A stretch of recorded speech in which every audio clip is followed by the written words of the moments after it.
Hi and welcome back to PDA Dad UK. In this episode, I'm going to be examining the often seen autism puzzle piece and why it's generally rejected by the autistic community and why we should look for other options.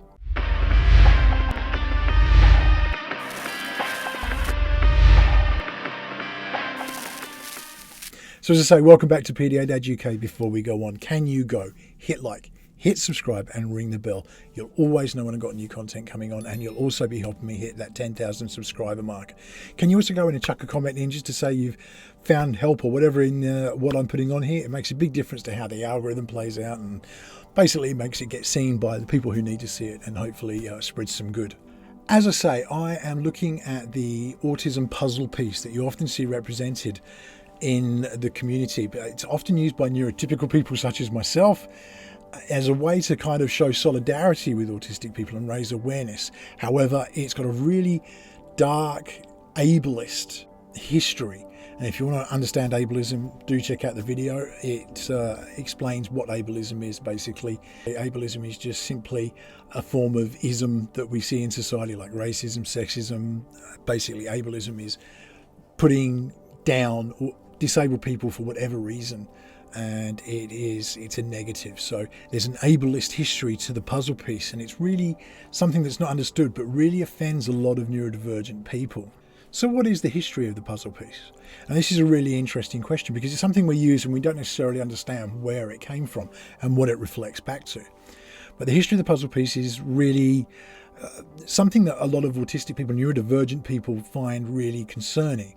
And when you understand this history, it starts to paint the picture of why the puzzle piece isn't something that's liked or used by autistic people themselves in general. Now, I want to make the point here that some people are trying to reclaim the puzzle piece. Some autistic people, some neurodivergent people don't see the problem. And that's their choice. That's their prerogative, because they are the ones that hold the condition and they're the ones that are making that choice for themselves. But it's important that I think the majority of the community don't like it. If somebody who's autistic chooses to use it themselves, that's fine. That's what they've chosen.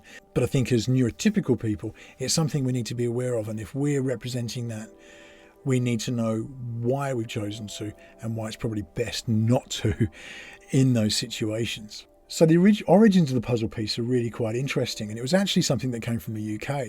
The National Autistic Society were the first ones to use the puzzle piece. It was a gentleman by the name of Gerald Gasson, who was part of the National Autistic Society back in the 60s, who used the puzzle piece, and it was basically representing that autism is a puzzling condition. And the representation that was used was the puzzle piece, and it had an image of a weeping child inside it, which sets an expectation that is incorrect. Basically, it's saying that autism is something that's to be sad about. It's something that is tragic. It's something that is, needs to be fixed. And that leads on to all the sort of cure and eugenics style conversations that take place. I've said it many times, and it's a firm belief I have, is that autism isn't something that needs to be cured. It's not something that can be cured, because it's not something that's wrong. It's just a different way of looking at the world. And if we're promoting something that says it is something that's wrong, then that's wrong in itself. The best thing we can do to support autistic people, to support our autistic kids, our neurodivergent friends, family members, is to be understanding and to make the adaptations in our lives that help them to live without the anxieties that can come along with it.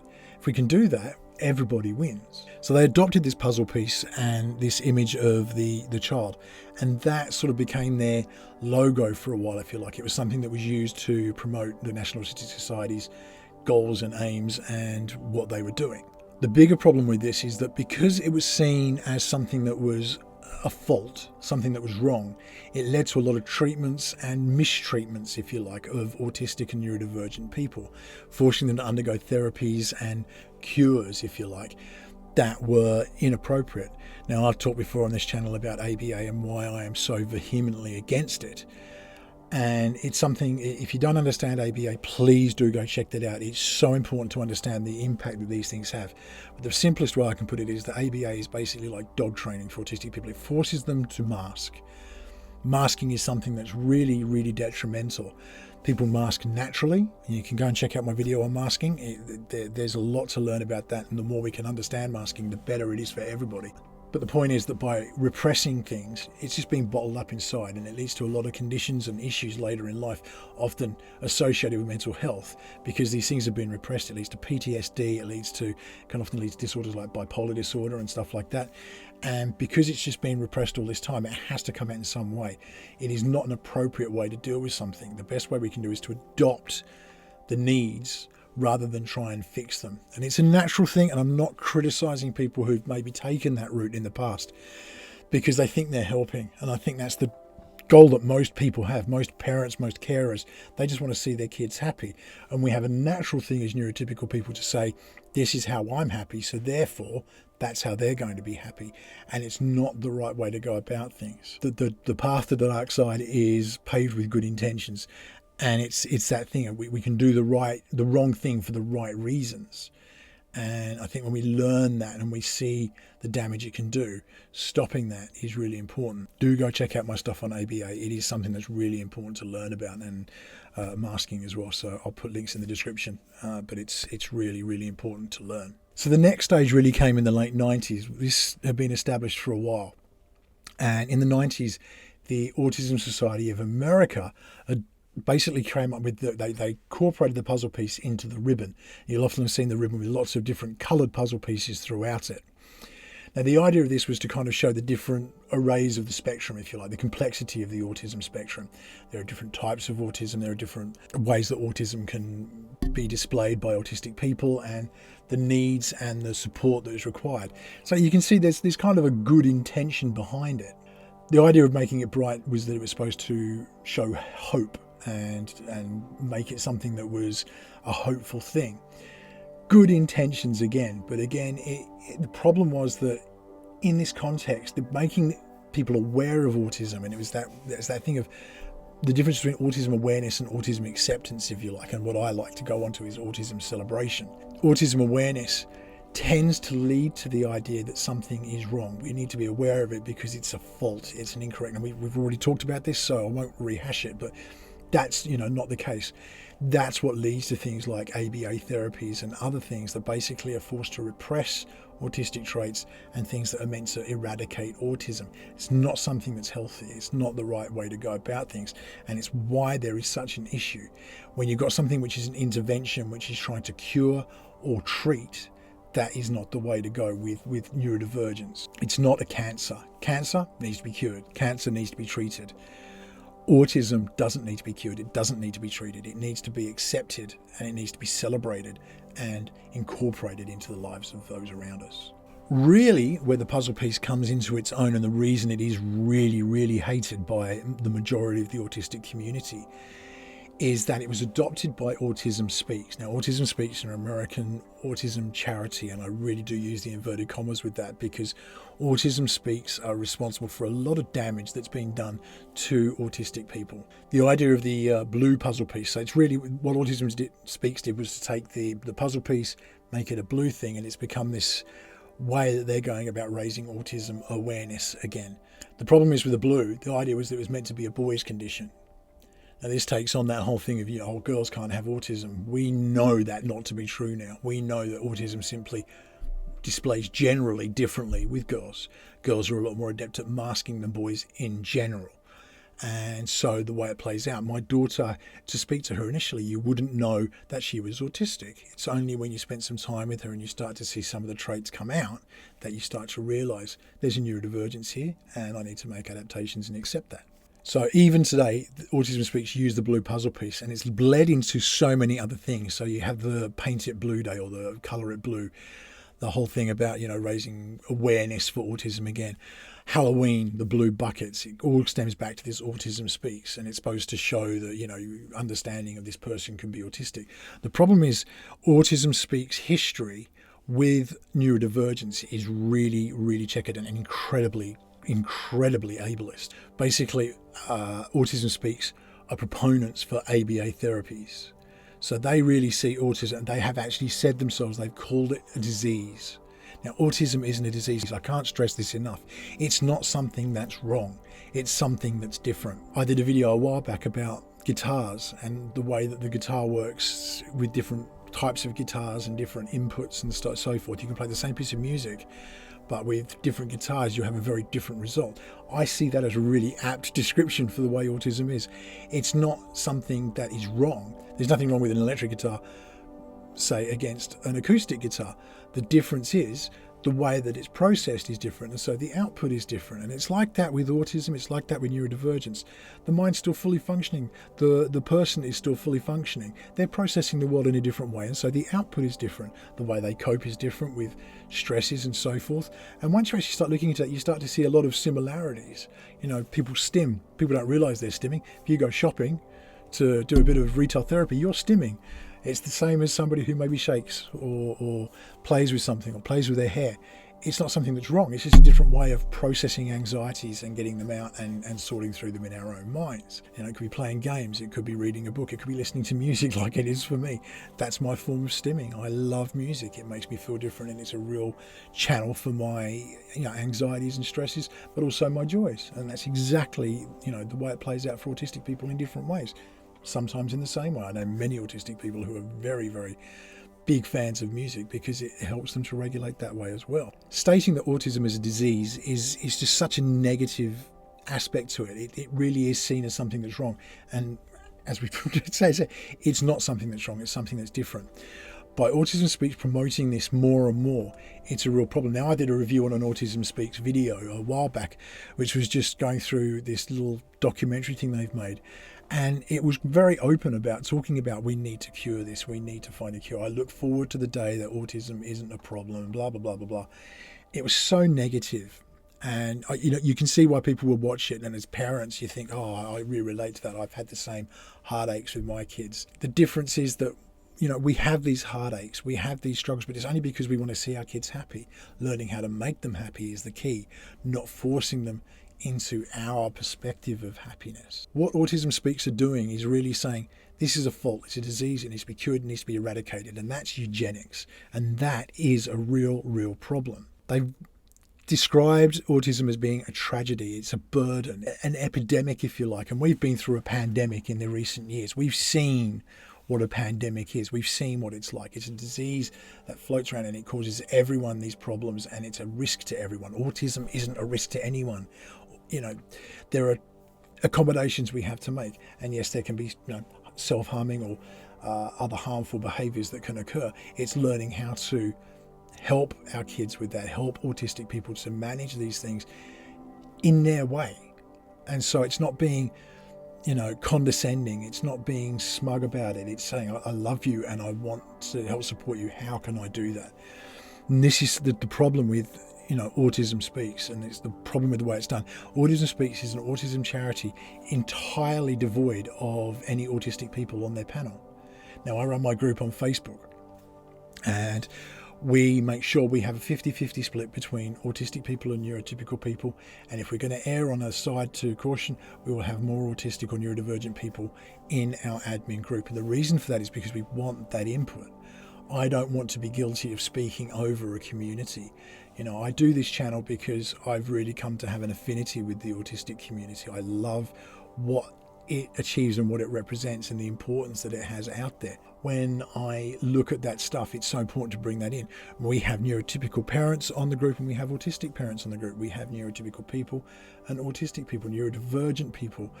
And I want to make sure that as much as can be, we're making those voices heard and we're keeping that in balance. We're bringing that understanding from both sides. For parents and carers who are neurotypical like myself, it's understanding how to support our autistic kids, our autistic loved ones, our neurodivergent kin, if you like. If we are looking at the people who are on the group who are autistic or neurodivergent themselves, it's making sure that that voice is heard, but also that they're listening to the fact that parents come into this as brand new. They don't have all this knowledge. There's a loving and supportive way that we can educate. And so that's why I do this. That's why I do this channel, because I want that point to be made. I do the Across the Neurodivide podcast with the amazing Tigger Pritchard, because we both see the value of that. We can build a bridge. We've both got to meet in the middle of it. Otherwise, we're just going to stay on the same sides facing each other. And I've learned in time that, we meet in the middle, but I kind of have to turn and face the same way as Tigger, because I need to be looking back and saying, this is what we need to do to change. It's why I do this, and it's really important. I think the worst comment I've ever heard from Autism Speaks was that autism robs children of their dreams. And that really, really hits home with me. It's such a negative perspective. My daughter has amazing dreams and she's pursuing them. She is very creative. She loves cooking and she loves to do that kind of stuff. That's not robbing her of her dreams. It's not making her life any... Her autism isn't robbing her of anything. It's not taking anything away.